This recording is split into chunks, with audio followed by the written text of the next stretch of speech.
नमस्कार दोस्तों, मैं आपका दोस्त दीपक बुटरेजा। आए दिन हम आपको नई नई शख्सियत से मुलाकात करवाते हैं। आज आपको एक नई शख्सियत जो कि जितेंद्र हैं, जितेंद्र जी जेजेपी पार्टी से हैं, हमारे साथ हैं। इनसे हम बातचीत करेंगे। आपका स्वागत है जितेंद्र जी। क्या कहेंगे आप, जिस प्रकार से जेजेपी के साथ आपका पुराना रिश्ता है? पहले बेशक से इनेलो इकट्ठी हुआ करती थी, जेजेपी अलग अलग हो गई। उसके बाद क्या स्ट्रेटेजी जो है वो आपकी पार्टी की बनी है? सबसे पहले आपका बहुत बहुत धन्यवाद, आपका और आपके चैनल का। हमारी पूर्ण रूप से एक अच्छी स्ट्रेटजी है। हम आज लोकसभा के चुनाव के लिए हमारी जननायक जनता पार्टी तैयार है। हम गांव-गांव जा कर के हमारी पार्टी ने राव बहादुर सिंह को भिवानी महेंद्रगढ़ लोकसभा से प्रत्याशी बना रखा है। हम उसके लिए प्रचार करने का काम कर रहे हैं और लोगों का समर्थन हमें हासिल हो रहा है। जितेंद्र जी, आए दिन जो है आपकी पार्टी से जो नेता है वो दामन छोड़ करके जा रहे हैं। कोई जेजेपी, कोई बीजेपी में जा रहा है, कोई कांग्रेस में जा रहा है। एक अफवाह भी उठी थी कि राव बहादुर भी जो है वो भी पार्टी छोड़ करके जाने वाले हैं, बेशक से उनको टिकट मिली है। क्या मानना है आपका, इस अफवाहों पर कितना जो है आप कहेंगे? ऐसा है, ये पूर्ण रूप से राजनीतिक आज जो जिस प्रकार का घटनाक्रम घट रहा है, लोग आते भी हैं जाते भी हैं। ये तो एक चुनावी मौसम है। हमारे पास अच्छे अच्छे लोग आ भी रहे हैं। जिस कैंडिडेट का आप नाम ले रहे हो, पूर्व में राव बहादुर सिंह जी एक अच्छे कैंडिडेट हमें मिले, जो कि नांगल चौधरी से विधायक रहे हैं। और आप कह रहे थे बात उनकी की छोड़ने की, वे 1% भी छोड़ने का काम नहीं करेंगे। आप जा करके देख सकते हो, महेंद्रगढ़ के अंदर, नारनौल के अंदर, नांगल चौधरी के अंदर उनके तूफानी दौरे चले हुए हैं। पूर्व में हमारे पूर्व उप मुख्यमंत्री भाई दुष्यंत चौटाला जी भी महेंद्रगढ़ के चारों हलकों की मीटिंग लेकर के आए हैं। और कल मैं आपको बताना चाहता हूं, भाई दिग्विजय सिंह चौटाला जी और राव बहादुर सिंह बारडा विधानसभा क्षेत्र के अंदर दौरे करेंगे।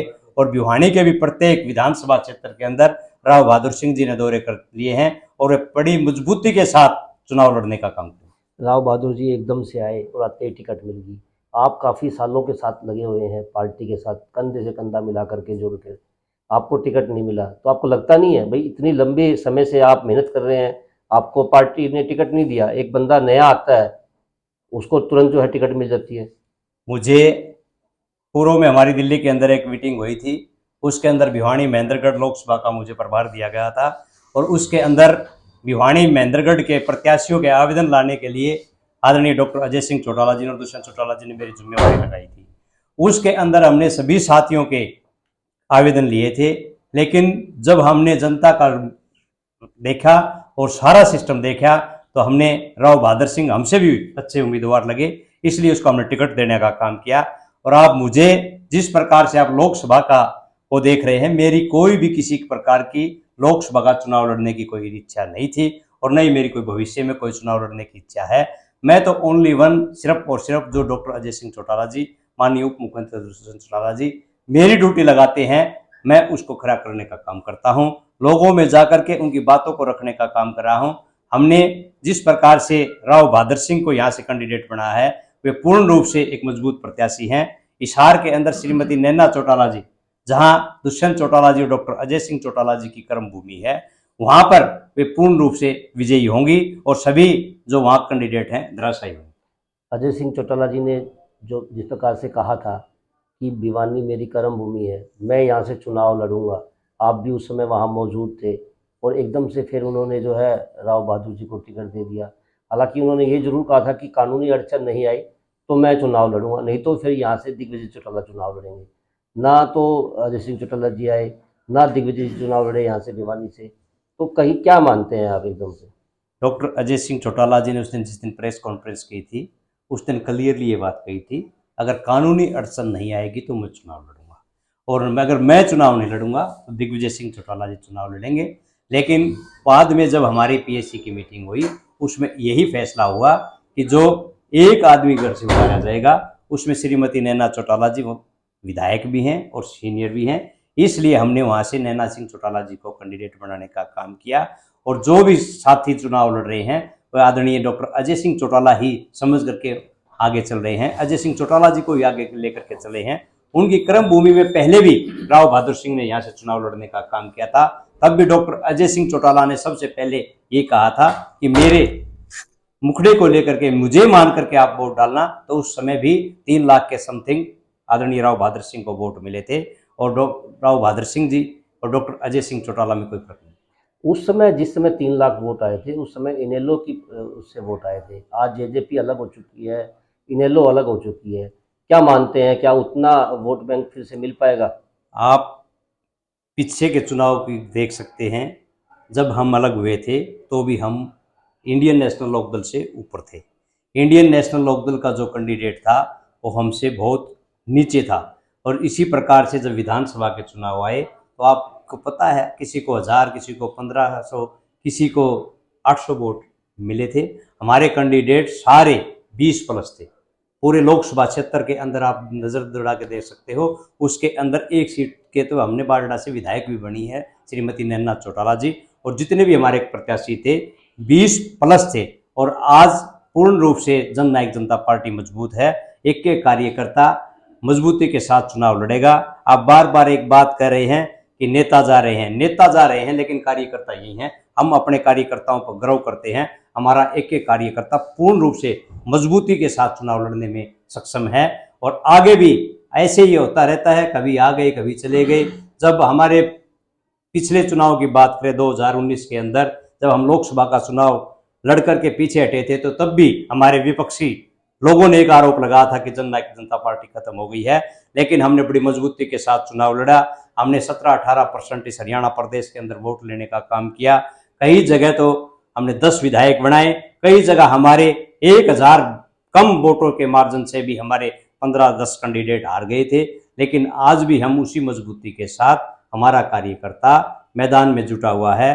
आदरणीय उप मुख्यमंत्री भाई दुष्यंत चौटाला जी, दिग्विजय सिंह जी, डॉक्टर अजय सिंह चौटाला जी और हमारे सभी कार्यकर्ता फील्ड के अंदर लगे हुए हैं। जितेंद्र जी अपने आप को कहाँ खड़ा मानते हैं, क्योंकि 6 महीने के बाद फिर से विधानसभा का चुनाव होना है? क्या जितेंद्र जी का मन करेगा ताल ठोकने का? बेशक से पार्टी टिकट दे ना दे वो तो एक दूसरी बात है, उनकी खुद की क्या इच्छा है? मैं हस्तिनापुर से बंधा हुआ आदमी हूँ।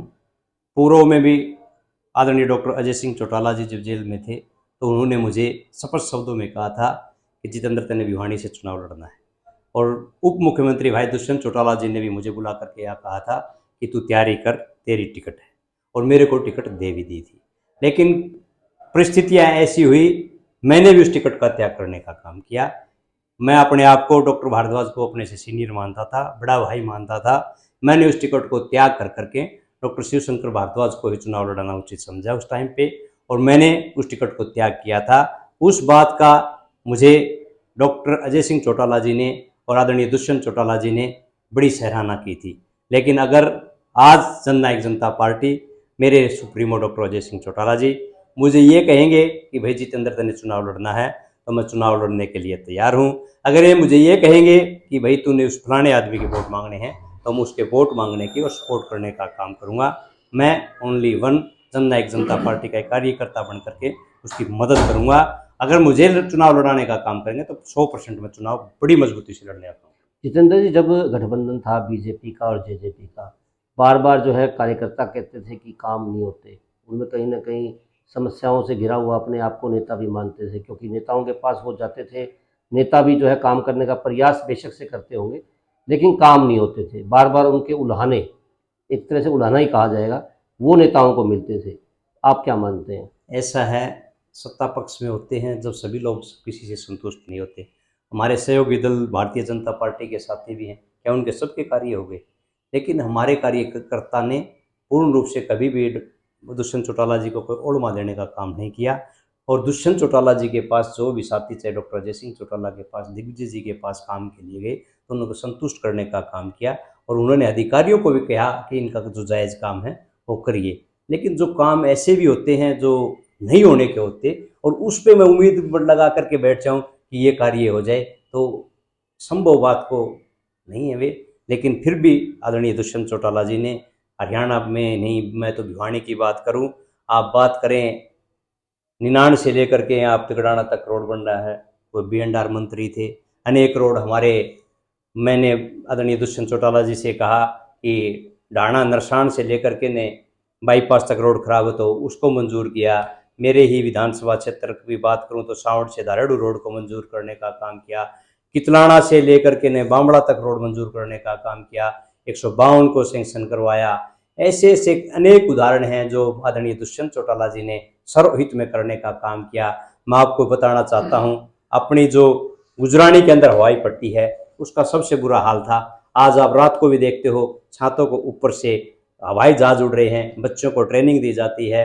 हमारे भिवानी के अंदर भी यहाँ पर कैप्टन बन रहे हैं, पायलट बन रहे हैं। ऐसा काम दुष्यंत चौटाला जी ने उप मुख्यमंत्री होते हुए करने का काम किया है। और जिस प्रकार से जो हमारा कार्यक्रम था, चाहे BCA की बात थी, उसके अंदर 8% महिलाओं को, 50% पंचायती राज में, और अनेक ऐसी योजनाएं उन्होंने लागू करने का काम किया। चाहे युवाओं को 75% का कानून पास करवाने की बात थी, तो आदरणीय उप मुख्यमंत्री दुष्यंत चौटाला जी ने पूर्ण रूप से करवाने का काम किया।